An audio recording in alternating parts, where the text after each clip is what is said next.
அனைவருக்கும் வணக்கம். இன்னைக்கான ஆன்மீக பதிவில் நம்ம பார்க்க போகிற ரொம்ப முக்கியமான ஒரு பயனுள்ள தகவல் என்ன அப்படின்னு பார்த்தீங்கன்னா, திருக்கார்த்திகை தீப திருவிழா இன்னும் ஒரு சில தினங்களில் பிறக்க போகிறதுங்க. இந்த திருக்கார்த்திகை நாளில் பார்க்கும் பொழுது திருவண்ணாமலையில் மகா தீபம் ஏற்றப்படும். இந்த மகா தீபத்தை நாம் நேரில் தரிசிக்கிறதுனால நமக்கு என்னென்ன பலன்கள் கிடைக்கப்பெற போகிறது அப்படிங்கிறத பற்றி தெரிஞ்சுக்க போகிறோம். அது மட்டும் கிடையாதுங்க, நம்மளுடைய வாழ்க்கையில் நமக்கு எப்பேற்பட்ட எவ்வளவு பெரிய பாவமாக இருந்தாலும், ஜென்மமாக தொடரக்கூடிய பாவமாக இருந்தாலும், எவ்வளவு பெரிய பாவம் செய்திருந்தாலும் அதற்குரிய விமோச்சனம் கிடைப்பதற்கான ஒரு மிகச்சிறந்த வழியாக, ஒரு எளிமையான வழியாக இந்த திருவண்ணாமலை மகா தீபத்தை நாம் தரிசிப்பதன் மூலமாக கிடைக்கப்பெறும் அப்படின்னு சொல்லலாம். இது குறித்த முழுமையான விளக்க தகவலை நீங்கள் தெரிஞ்சுக்க வீடியோவை ஸ்கிப் பண்ணாம கடைசி வரைக்கும் பாருங்க. இந்த பதிவு உங்களுக்கு மிக பயனுள்ள விகிதத்தில் இருக்கும். வீடியோக்குள்ளே போகிறதுக்கு முன்னாடி இது வரைக்கும் நீங்கள் நம்ம சேனலை சப்ஸ்கிரைப் பண்ணலன்னா உடனே சப்ஸ்கிரைப் பண்ணிக்கோங்க. அப்படியே பக்கத்தில் இருக்கக்கூடிய நோட்டிஃபிகேஷனுக்கான பெல் பட்டனையும் ப்ரெஸ் பண்ணிக்கோங்க. சரி நேயர்களே, வாங்க வீடியோக்குள்ளே போகலாம். திருவண்ணாமலை அப்படின்னு சொன்னாலே அருணாச்சலேஸ்வரர், கிரிவலத்தை சுற்றி இருக்கக்கூடிய கோயில்கள், கார்த்திகை தீபம் ஆகியவை தாங்க நம்மளுடைய நினைவுக்கு வரும். இது சித்தர்கள் பூமி அப்படின்னும், சிவனே மலையாக அமர்ந்திருப்பதால் கைலாயத்திற்கு இணையான தலம் அப்படின்னும் பக்தர்களால் போற்றப்படுது. இங்கே இருக்கக்கூடிய 14 கிலோமீட்டர் தொலைவிலான சுற்றுவட்ட பாதையில் தினமும் பொதுமக்கள் கிரிவலம் போகிறாங்க. குறிப்பாக மாதந்தோறும் பௌர்ணமி நாட்களில் லட்சக்கணக்கான பக்தர்கள் கிரிவலம் வராங்க. அந்த வகையில் இந்த ஆண்டு திருக்கார்த்திகை தீபம் வருகின்ற 13ஆம் தேதி கோலாகலமாக கொண்டாடப்பட இருக்கிறது. இதற்காக மலை மீது தீபம் ஏற்றப்படுவது வழக்கம். இந்த வைபவத்தை பார்க்க குறிப்பிட்ட அளவுக்கு பக்தர்கள் மலை ஏறி தீபத்தை காண அனுமதிக்கப்படுவாங்க. இந்த நிலையில் பெஞ்சால் புயலால் திருவண்ணாமலையில் தீபம் ஏற்றும் மலைப்பாதையில் மண்சரிவு ஏற்பட்டு பெரும் சேதமும் ஏற்பட்டிருக்கு. இதையடுத்து அங்கு ஆய்வு செய்த ஐஐடி குழுவினர் மண்ணில் ஸ்திரத்தன்மை குறைந்திருப்பதாக தெரிவித்திருக்காங்க. இந்த நிலையில் திருக்கார்த்திகை தீபத்தை மலையேறி போய் காண முடியுமா அப்படின்ற கேள்வியும் எழுந்திருக்கு அப்படின்னு சொல்லலாம். தீபம் ஏற்றும் மலைப்பகுதியில், மலைப்பாதையில் முழுக்க கற்கள் சேதமடைந்தும் பாறைகள் உடைந்தும் இருக்க, இது ஒரு புறம் இருக்க, திருவண்ணாமலையில் கார்த்திகை தீபத்தை தரிசிப்பதால் என்னென்ன நன்மைகள் கிடைக்கும் அப்படிங்கிறத தற்போது நாம் பார்க்கலாம். மலையில் ஏற்படக்கூடிய தீபமானது சுற்றி 20 கிலோமீட்டர் தூரம் வரைக்கும் தெரியுமா. இந்த தீபத்தை நேரில் பார்த்தால் 21 தலைமுறைக்கு முக்தி கிடைக்கும் அப்படின்னு சொல்லப்பட்டிருக்கு.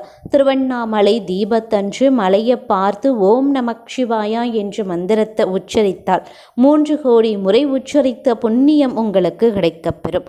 திருவண்ணாமலை உச்சியில தீபம் ஏற்றும் போது மலைக்கு உள்பகுதிகளில் பூஜைகள் நடக்கும் ஒலி கேட்டதாக ரமணர் சேஷாஸ்திரி சுவாமிகள் உள்பட பலரும் சொல்லியிருக்காங்க. திருவண்ணாமலையில் கார்த்திகை தீபம் ஏற்றப்பட்டதும் தீபத்தை வணங்கிவிட்டு கிரிவலம் வந்தால் ஆன்ம சக்தி அதிகரித்து காணப்படும். கார்த்திகை தீபத்தன்று கிரிவலம் வந்தால் எவ்வளவு பெரிய பாவம் செய்திருந்தாலும் முழுமையாக விமோச்சனம் கிடைக்கப்பெறும். கார்த்திகை தீபத்தில் இருந்து 3வது நாள் மலைய பஞ்சமூர்த்திகளும் வலம் வருவார்கள் அப்படின்னு சொல்லப்படுது. அன்றைய தினம் நாமும் வலம் வந்தா மிகப்பெரிய புண்ணியம் கிடைக்கப்பெறும். திருவண்ணாமலை கார்த்திகை தீபத்தை காண சித்தர்களும் வருவாங்க அப்படிங்கிறது நம்பிக்கை. அப்படி வரக்கூடிய சித்தர்கள் மலை உச்சியில் தீபம் ஏற்றும் கொப்பரை நெய்யில் சக்தி வாய்ந்த மூலிகை தைலங்களை சேர்த்து விடுவதால் அதில் இருந்து வரக்கூடிய புகையானது தீய சக்திகளை அழிக்கும் திறன் கொண்டவையாகவே விளங்குது. நம்மளுடைய உடல் உபாதைகளையும் தீர்க்கும் வல்லமை கொண்டது.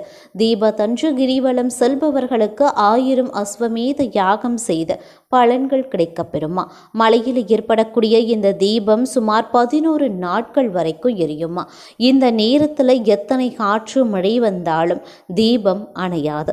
பஞ்சபூத ஸ்தலங்களில் நெருப்புத்தலமாக உள்ளது தான் இந்த திருவண்ணாமலை கோவில் அப்படின்னு சொல்லலாம். அது மட்டும் இல்லாமல் நினைத்தாலே முக்தி தரக்கூடிய தலம் திருவண்ணாமலை அப்படின்னு சொல்லலாம். இங்கு சிவனே மலையாக அமைந்திருக்கிறதுனால அமர்ந்திருப்பதாகவும் ஐதீகம்.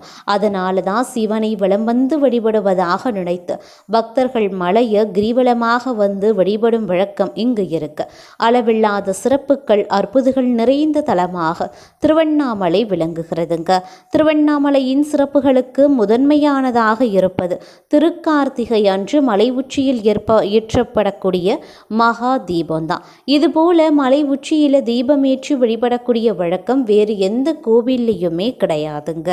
அதே மாதிரி கார்த்திகை தீபம் அப்படின்னு சொன்னாலே நினைவிற்கு வருவதும் திருவண்ணாமலையில் மலை உச்சியில் ஏற்றப்படக்கூடிய இந்த மகா தீபம் அப்படின்னு சொல்லலாம். இந்த மகா தீபமானது 20 கிலோமீட்டர் தூரம் வரைக்கும் தெரியும். இருந்தாலும் சிறப்பு அனுமதி பெற்று மலை மீது ஏறி சென்று மகா தீபத்தை தரிசிப்பதை பலரும் வழக்கமாக கொண்டிருக்கிறார்கள் அப்படின்னு சொல்லலாம். இந்த மகா தீபத்தை தரிசிக்கிறதுனால பல நன்மைகள் நமக்கு கிடைக்கப்பெறும் அப்படின்னு கூட சொல்லலாங்க. இதனாலேயே கூட்டம் அதிகமாக இருக்கும் அப்படின்னு நினைத்து பலரும் மகா தீபத்தை தரிசிக்கக்கூடிய வாய்ப்பையும் தவறவிடுவதும் உண்டு. திருவண்ணாமலையில் ஏற்றப்படக்கூடிய கார்த்திகை தீபத்தை நேரில் பார்க்கிறவங்க 21 தலைமுறைக்கு முக்தி கிடைக்கும் அப்படின்னும் சொல்லப்பட்டிருக்குங்க. அதாவது தீப திருநாளில் 5 முறை மொத்தம் 70 கிலோமீட்டர் தூரம் கிரிவலம் வந்தால் அவர்கள் எவ்வளவு பெரிய பாவம் செய்திருந்தாலும் அவற்றில் இருந்து முழுமையான விமோச்சனம் கிடைக்கப்பெறுமா. திருவண்ணாமலை கார்த்திகை தீபத்தை காண சித்தர்களும் வருவார்கள் அப்படின்னும் சொல்லப்படுவதுண்டு. மேலும் பார்த்தீங்க அப்படின்னா திருவண்ணாமலையை சுமார் 2668 அடி உயரம் கொண்டது. கீழே இருந்து மலை உச்சி வரைக்கும் செல்ல சுமார் 8 கிலோமீட்டர், மலையேற சுமார் 4 மணி நேரம் ஆகுமா. கார்த்திகை தீபத்துக்கு சர்வாலய தீபம், கார்த்திகை விளக்கீடு, ஞான தீபம், சிவஜோதி, பரஞ்சுடர் என்றும் பெயர்கள் இருக்கு. கார்த்திகை தீபத்தன்று கிரிவலம் செல்பவர்களுக்கு 1000 அஸ்வமேத யாகம் செய்த பலனும் கிடைக்கப்பெறும் அப்படின்னு சொல்லலாம். கார்த்திகை தீபம் தினத்தன்று சிவலிங்கம் முன்பு நெய் தீபம் ஏற்றி வழிபாடு செய்தால் அவர்களது வாழ்க்கை பிரகாசமாக இருக்கும் அப்படிங்கிறதும் நம்பிக்கை. கார்த்திகை தீபம் ஏற்றப்படும் காட்சியை நேரில் பார்த்து வழிபடுபவர்களுக்கு சகல தானம் கொடுப்பதால் கிடைக்கும் புண்ணியங்களும் கிடைக்கப்பெறும். கார்த்திகை மாதம் கார்த்திகை நட்சத்திரத்தில் திருவண்ணாமலை தலத்தில் ஏதாவது ஒரு இடத்தில் தீபம் ஏற்றி வழிபட்டால் குழந்தை பாக்கியம் கிடைக்கப்பெறும். திருவண்ணாமலை உச்சியில் தீபம் ஏற்ற பயன்படுத்தும் கொப்பரை சுமார் 2000 லிட்டர் நெய் பிடிக்கும் அளவு கொண்டது. மலை உச்சியில் ஏற்றப்படும் தீபத்தின் ஒளி சுமார் 20 கிலோமீட்டர் தொலைவுக்கு தெரியும். இந்த தீபம் சுமார் 11 நாட்கள் தொடர்ந்து எரியுங்க. திருவண்ணாமலையில் கார்த்திகை தீப திருவிழாவை முன்னிட்டு பரணி தீபம், அண்ணாமலையார் தீபம், விஷ்ணு தீபம், நாட்டு கார்த்திகை தீபம், தோட்ட கார்த்திகை தீபம் அப்படின்னு 5 வகையான தீபங்கள் ஏற்றப்படுது. சிவபெருமான் கார்த்திகை தீப நாளில் அக்னியில் நடனமாடுவதாக ஐதீகம். இந்த நடனத்துக்கு முக்தி நடனம் அப்படிங்கிறது பெயர். கார்த்திகை தீபம் தினத்தன்று ஆலயங்களில் சொக்கப்பானை கொளுத்துவாங்க. ஆனால் திருவண்ணாமலையில் சொக்கப்பானை கொளுத்தும் பழக்கம் கிடையாது. தீப நாளில் மலை மேலே தீபம் காண முடியாதவங்க தீப தரிசன நேரத்தில் அதை நினைத்தாலே அதற்குரிய பலன்கள் கிடைக்க பெறும் அப்படிங்கிறது பெரியோர்களின் வாக்கு. திருவண்ணாமலை கார்த்திகை தீபத்திற்கு நிகராக இதுவரைக்கும் எந்த ஆலயத்திலையுமே ஜோதி வழிபாடு ஏற்பட்டது கிடையாது. திருவண்ணாமலையில் ஏற்றப்படக்கூடிய கார்த்திகை தீபம் அண்ட சராசரங்களுக்கும் தீப விளக்காக கருதப்படுது. உலகத்தை எல்லாம் இயக்குகின்ற பரம்பொருள் ஒன்றே என்பதை இறைவன் ஒருவனே அப்படிங்கிற தத்துவத்தை உணர்த்தது. கார்த்திகை தீபத்தன்று அதிகாலை திருவண்ணாமலை கோவிலில் பரணி நட்சத்திர நேரத்தில் ஏற்றப்படக்கூடிய பரணி தீபத்தை அங்க இருக்கக்கூடிய சொர்ண பைரவர் சன்னதியில வைத்து விடுவாங்க. அதுக்கு பிறகு மாலையில அதை தான் மலை உச்சிக்கு எடுத்து சென்று தீபத்தையும் ஏற்றுவாங்க. திருவண்ணாமலை உச்சியில தீபம் ஏற்றப்பட்டதும் வணங்கினா பாவங்கள் நீங்கி பிறவி பாவம் எல்லாமே விலகிவிடும் அப்படிங்கிறதும் நம்பிக்கையாகவே இருக்கப்பெறுகிறது அப்படின்னு கூட சொல்லலாம். அதாவது பிறவி பிணியை அறுக்க வல்லது என்பதும் ஐதீகமாகவே விளங்குகிறது. திருவண்ணாமலையில தீபம் ஏற்றப்பட்டதும் அண்ணாமலையாருக்கு அரோகரா என்று பக்தர்கள் முழக்கமிடுவாங்க. இந்த உடம்பு நான் எனும் எண்ணத்தை அழித்து மனதை ஆன்மாவில் அடித்து உள்முகத்தால் அத்வதை ஆன்ம ஜோதியை காண்பது தான் இந்த தீப தரிசனம் அப்படிங்கிறதே தான் இதனுடைய அர்த்தம் அப்படின்னு சொல்லப்படுதுங்க. திருவண்ணாமலை ஆலயத்தில் மிக பிரம்மாண்டமான 3 மணிகள் இருக்குது. அதில் 2 மணிகள் அண்ணாமலையார் சன்னதி மண்டபத்திலையும் இருக்குது, மற்றொரு மணி உண்ணாமுலை அம்மன் சன்னதியிலையும் கட்டப்பட்டிருக்கு. இந்த 3 மணிகளையும் அடிக்கும்போது அதன் சத்தம் நீண்ட தொலைவுக்கு கேட்குமா. இந்த 3 மணிகளும் நூற்றாண்டை கடந்தவை என்பதும் குறிப்பிடத்தக்க ஒரு விஷயம்.